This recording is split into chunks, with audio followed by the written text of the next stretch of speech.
Dear children, welcome to the online classes of biology. Children, we were studying chapter the diversity of living organism, and as you know, this chapter is actually omitted for this year, but it's a very important chapter of biology, and you should have knowledge of this classification for your further study. So, I'm continuing this. So, up to Platyhelminthes, I have explained you. Okay, so as you know, we have seen different phyla like what cylindrids. Okay, before that Porifera, cylindrids, Platyhelminthes, etc. Now, the next phylum that we are going to study is phylum Nematoda. Okay, it's also known as roundworms. Okay, this phylum is also known as roundworms. So when you see the characteristics, what are the characteristics? They are bilaterally symmetrical. Do you remember what do you mean by bilateral symmetry?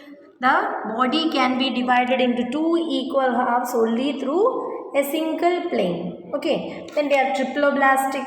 Okay. And the body is cylindrical. So in the previous phylum what I told, Platyhelminthes, the body of the organism is flat.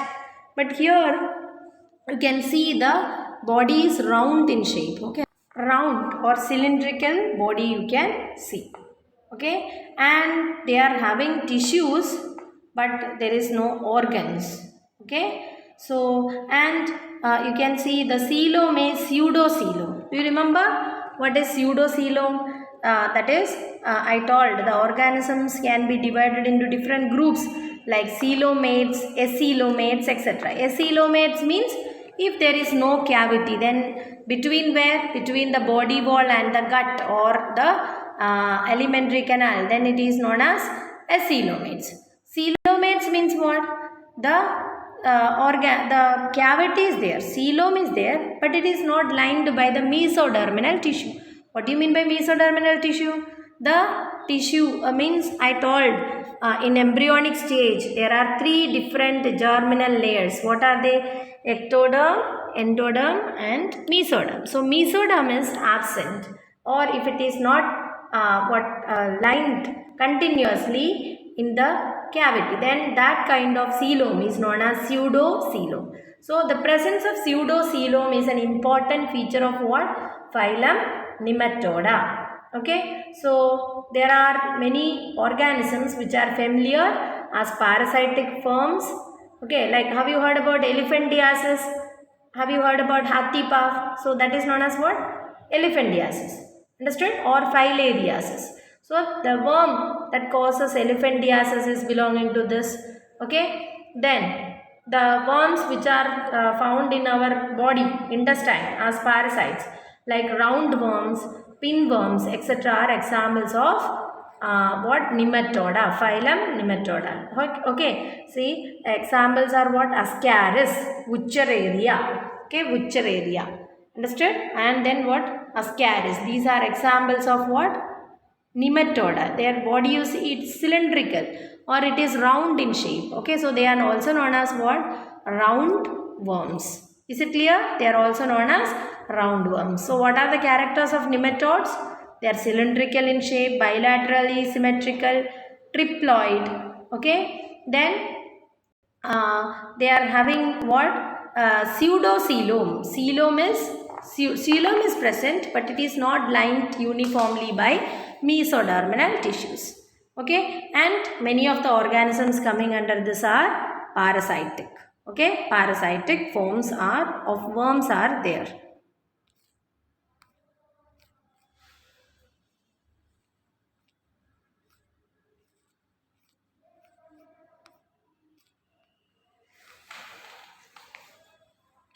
Next group of organisms or next phyla is phylum Annelida. Okay, so Annelida also when you take, they are also bilaterally symmetrical. Okay, what is bilateral symmetrical?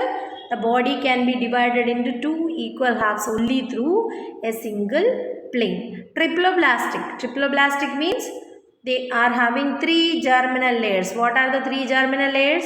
Ectoderm, endoderm and mesoderm. Understood? Then they are having a true body cavity, means they are the coelomates. Okay, true coelomates. So coelomates itself are of two types. What are they? Pseudocoelomates, where we have studied pseudocoelomates in the nematoda, isn't it? Annelids onwards, we can see what true coelomate organisms. Okay, so this will be, okay, organs are present inside this coelom, and the body is segmented. Okay, so this is another important feature of phylum Annelida. What is that? Segmentation is present. The body is divided into a number of segments. Okay, so this segments will be arranged one after the other from head to tail. Understood? They are, some of them are freshwater forms, some are marines, some are means you can find them freshwater also, and also in marine water conditions. Okay, and some are land forms also. Okay, examples of them are what? Them are earthworms and leeches. Okay, earthworms and leeches are the common familiar ones, familiar group of annelids. What are they? Earthworm. Okay, leech. Have you seen leech? Okay, these are parasites, isn't it? They suck the blood and then they will swell up. Okay, they take the blood continuously from the host after sucking into the body, and then it will be increasing its size. Then earthworm, it's also known as what? Friend of the farmer, isn't it? So they help in what? Increasing the aeration of the soil. Okay, so earthworm, then what? Leech, then what? Nereis, etc. are examples of what? The annelids. Okay, nematodes examples are what? They are also known as roundworms. So the common examples are Ascaris, Wuchereria, etc. The next group is Arthropoda. Okay, and this is the largest phylum. Largest phylum means what? In this group only, the number of organisms in this phyla is the largest. Okay, and this is what? This is example for the largest, or this is the largest phyla of all the other animal kingdoms. Okay, and when you see, they are having an open circulatory system. What do you mean by open circulatory system? The blood or the body fluid is found in the cavity, not in the blood vessels. Okay, so the blood does not flow in well-defined blood vessels, and you can find the blood where inside the cavity itself. Okay, the coelomic cavity is filled with the blood. And another important feature is they are having the jointed legs. From that only they got the name what? Arthropoda. Okay, arthropod means jointed legs. Okay, so arthropod means what? Jointed legs, and due to this only what they are having what? The name Arthropoda. Okay, so this is, as I told, this is the largest family. You can see many type of organisms in this. Okay, like prawns, butterflies, houseflies, spiders, scorpions, crabs. All these are coming under the phylum what? Arthropoda. Arthropoda is the largest phylum, and I told it is consisting of a number of organisms. Okay, so almost all the insects, okay, are coming under this group.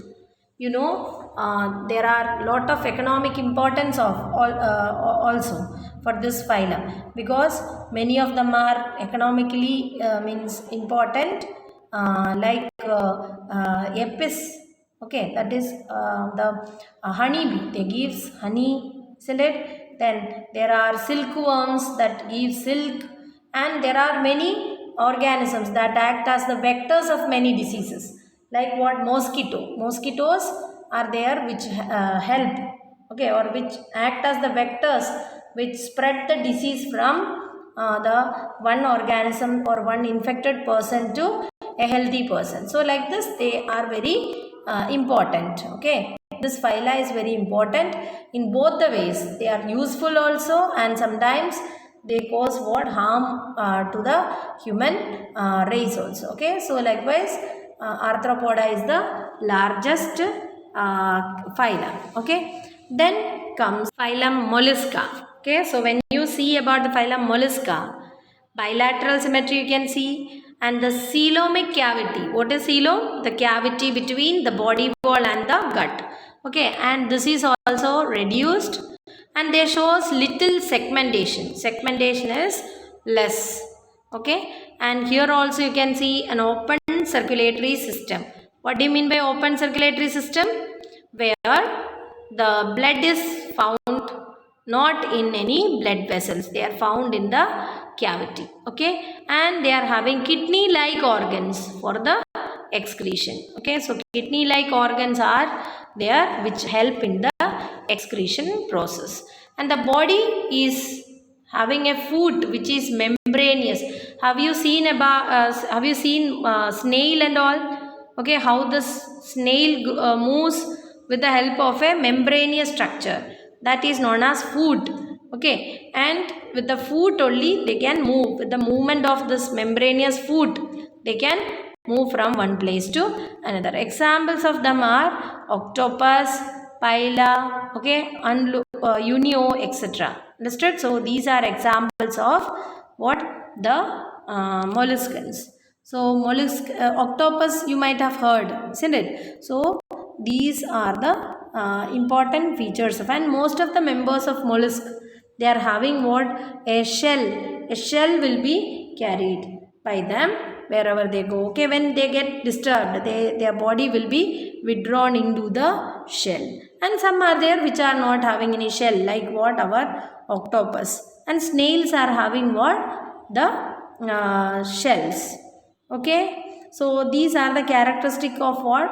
Phylum Mollusca. So what are the characters of phylum Mollusca? They are having bilateral symmetry. Coelomic cavity is there, it is reduced. There is very less segmentation. They are having open circulatory system. Okay, and the organ for excretion is actually what? They are having a kidney like organ. Okay, the kidney like organs are the excretory organs. Locomotory organ is what? The foot, which is membranous. Okay, so these three are clear. Examples also you remember. What are they? Chitin, octopus, pila, unio, etc. Okay, then next group, next phyla is Echinodermata. Okay, so Echinodermata, if you see, you can see that they are having the name because of the spiny skins. Okay, they are having the spiny skins.